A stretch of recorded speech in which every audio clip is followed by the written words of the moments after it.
महिलाओं को एक हत्या करने की छूट मिल जाएगी। सुनने में अजीब लग रहा है, लेकिन हाल ही में एक ऐसी मांग उठी है जिसने सभी को हैरान कर दिया है। लेकिन इसकी वजह क्या थी कि ऐसा प्रस्ताव रखा गया? देखिए, हत्या जो है वो हत्या होती है, इसके बावजूद कानूनी रूप से इस पर छूट दिया जाना ये कहाँ तक सही है? चलिए इसको थोड़ा सा और गहराई से समझते हैं इस पूरे मामले को कि आखिर जो है इस तरीके का प्रस्ताव क्यों रखा गया।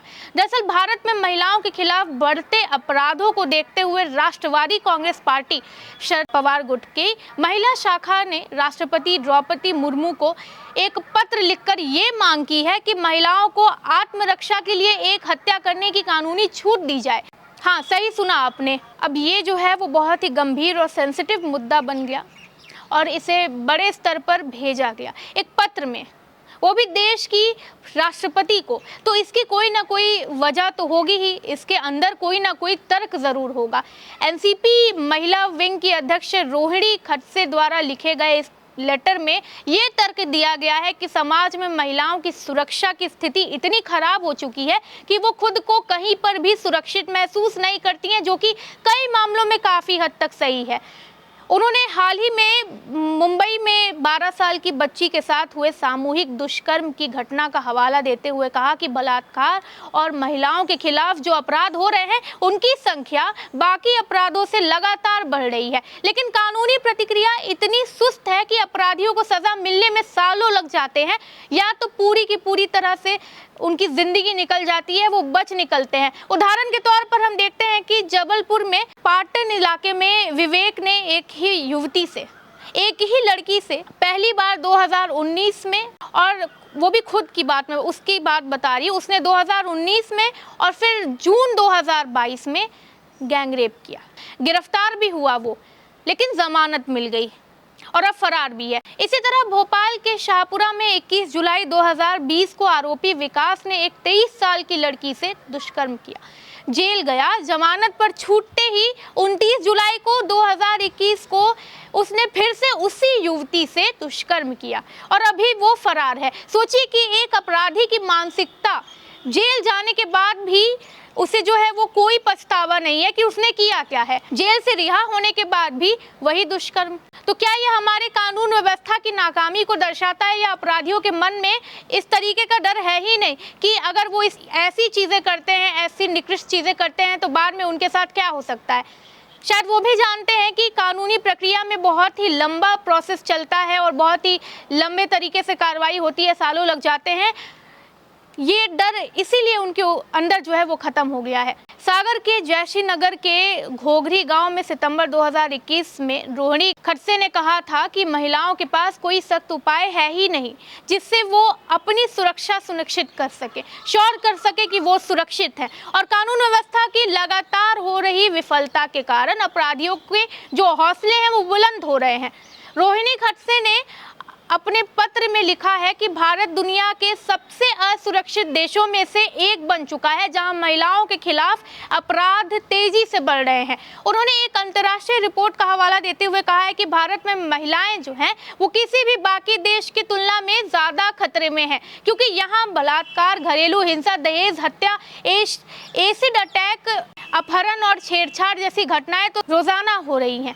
और देखा जाए तो ये सही भी है। अभी हाल ही में कुछ केसेस जो हैं घरेलू हिंसा और दहेज के, वो हमने खुद आपको दिखाने की कोशिश की थी और समझाने की कोशिश की थी। इसके बाद उन्होंने ये भी बताया कि जब महिलाओं के खिलाफ कोई भी अपराध होता है तो पीड़ितों को न्याय मिलने में कई साल लग जाते हैं। अब एग्जाम्पल के तौर पे हम देखें तो निर्भया के केस से आप लोग वाकिफ होंगे कि कैसे 2012 के बाद 2020 में उसके अपराधियों को सजा मिली। कई मामलों में पीड़िता को न्याय मिलने में अपराधी राजनीतिक और कानूनी पेचीदगियों में फंस जाते हैं, यानी उसका फायदा उठाकर बच जाते हैं। इससे महिलाओं का न्याय प्रणाली में भरोसा कमजोर होता जा रहा है।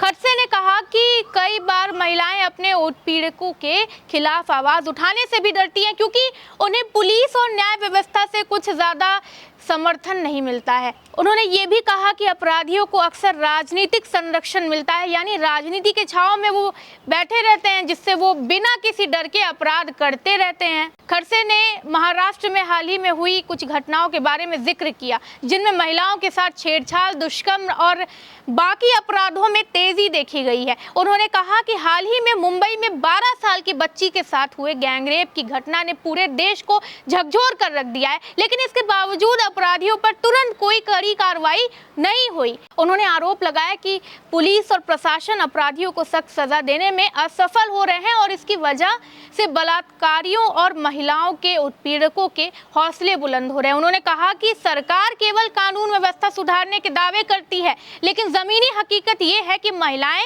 आज भी सड़कों पर, दफ्तरों में, सार्वजनिक स्थानों पर, यहाँ तक कि अपने घरों में भी सुरक्षित नहीं है। खड़से ने अपनी मांग के समर्थन में कहा कि अगर महिलाओं को अपनी आत्मरक्षा के लिए एक हत्या करने की छूट दी जाती है, तो ये उन अपराधियों के लिए एक कड़ा संदेश होगा जो महिलाओं के साथ अपराध करने से पहले जो है वो न्याय और कानून का मजाक उड़ाते हैं। उन्होंने कहा कि अगर सरकार महिलाओं को ये अधिकार देती है तो इससे बलात्कारी मानसिकता को खत्म करने की जो है वो मदद मिल पाएगी। उन्होंने ये भी कहा कि ये केवल किसी व्यक्ति की हत्या करने का मुद्दा नहीं है, बल्कि एक विचारधारा को खत्म करने की ज़रूरत है जो महिलाओं को कमज़ोर और शोषित बनाए रखने की कोशिश करती है। अब ऐसे मांग पर जो है वो राजनीतिक विवाद खड़ा ना हो, ये कैसे हो सकता है? क्योंकि किसी की जान लेने का अधिकार किसी का होता ही नहीं है, ये बस कोर्ट के पास होता है। और आपको भी पता होगा कि एक जज जब किसी की मौत का जो है वो सज़ा सुनाता है तो अपनी पेन की जो नोक है वो तोड़ देता है। क्योंकि ताकि वो उस पेन से किसी और को सज़ा भी ना सुना पाए। तो वाकई में ये गंभीर बात थी, इसलिए शिवसेना के मंत्री गुलाबराव पाटिल ने इस पर प्रतिक्रिया देते हुए कहा कि रोहिणी खड़से को ये साफ करना चाहिए कि वो किसकी हत्या करना चाहती हैं। वहीं शिवसेना की एक अन्य नेता एमएलसी मनीषा पांडे ने कहा कि शायद खड़से किसी इंसान को नहीं बल्कि महिलाओं के खिलाफ जो है अपराध करने वाली मानसिकता को खत्म करने की बात कर रही हैं, ऐसा उन्होंने भी कहा था। उन्होंने कहा कि इस तरह की मांगे हाल की घटनाओं से उपजे गुस्से और निराशा का नतीजा हो सकती है, क्योंकि महिलाओं के खिलाफ बढ़ते अपराधों के बावजूद सरकार जो है और प्रशासन जो है इन पर काबू पाने में नाकाम साबित हो रही है और महिलाएं निराश हो चुकी हैं। इस बीच महाराष्ट्र में महिलाओं की सुरक्षा को लेकर एक गंभीर मामला जो है वो भी सामने आया है, जब केंद्रीय मंत्री रक्षा खड़से की बेटी और उसकी सहेलियां जो हैं वो साथ में जलगांव जिले के मुक्ताई नगर इलाके में एक मेले में जा रही थी और मेले में जाने के दौरान कुछ लड़कों ने उनसे छेड़छाड़ की, बदतमीजी की। रक्षा खड़से जो कि एकनाथ शिंदे की बहू हैं, उन्होंने इस मामले में खुद पुलिस से शिकायत दर्ज कराई और मांग की कि दोषियों को जल्द से जल्द गिरफ्तार कर लिया जाए। उन्होंने कहा कि जब इतनी सुरक्षा के बीच एक केंद्रीय मंत्री की बेटी भी सुरक्षित नहीं है तो आम लड़कियों की स्थिति क्या होगी, इसका अंदाजा जो है वो इस बात से लगाया जा सकता है। रक्षा खड़से ने कहा कि इस घटना के बाद उनकी बेटी और उनकी सहेलियां जो हैं उनको गंभीर मानसिक आहत पहुंचा है और अगर इस तरह के अपराधों पर सख्त कार्रवाई नहीं हुई तो महिलाओं की सुरक्षा पर से जनता का जो भरोसा है वो पूरी तरीके से उठ जाएगा। इस पूरे विवाद के बीच महाराष्ट्र सरकार के मंत्री गुलाबराव पाटिल ने महिलाओं को अपने पर्स में लिपस्टिक के साथ जो है वो चाकू और मिर्च पाउडर रखने की सलाह दी है। उन्होंने कहा कि महिलाओं को आत्मरक्षा के लिए खुद ही कदम उठाने होंगे, क्योंकि प्रशासन जो है वो हर जगह मौजूद नहीं हो सकता। उन्होंने ये भी कहा कि बाल ठाकरे ने एक बार महिलाओं को आत्मरक्षा के लिए हथियार रखने की सलाह दी थी। हालांकि इस बयान पर भी काफ़ी विवाद हो गया था, क्योंकि कई लोगों ने इसे सुरक्षा के प्रति सरकार की असफलता को स्वीकार करने के बराबर बताया था। सोचकर देखिए कि लड़कियां अगर अपने पर्स में पेपर स्प्रे या ऐसी चीज़ें रखते भी हैं तो उनके सामने अगर कोई खड़ा हो जाएगा या उनके सामने एक से ज़्यादा इंसान रहेंगे तो वो पेपर स्प्रे या छोटी सी चाकू से कब तक अपने आप को बचाएंगी और कितनी देर तक बचाएंगी। प्रशासन हर जगह मौजूद नहीं रह सकता है, ये बात समझने वाली है, लेकिन प्रशासन जो है वो हाथ पे हाथ रखकर नहीं बैठ सकता है ना, क्योंकि लड़कियां जॉब करती हैं, लेट नाइट घर जाती हैं, अकेले ऑटो में जाती हैं। ऐसे में सरकार को कुछ सोचना चाहिए। कोई मुसीबत में अगर लड़की फंस जाती है तो स्थानीय पुलिस को तो वो किसी भी तरीके से मदद के लिए बुला सकती है ना, और उसके बाद जो है स्थानीय पुलिस किसी भी तरीके से वहाँ पे मौजूद हो सकते हैं ना। ये तो सोचना चाहिए, इस तरीके की कोई तो स्कीम कुछ निकालना चाहिए उनको। इसके बाद रोहिणी खड़गे और उनकी पार्टी को ये उम्मीद है कि जो सरकार से उनकी मांगे हैं उन पर गंभीरता से विचार किया जाएगा, क्योंकि ये केवल एक महिला नेता की राय नहीं है, बल्कि देश भर में महिलाओं की सुरक्षा की मौजूदा स्थिति को लेकर गुस्से और आक्रोश का प्रतिबिंब है।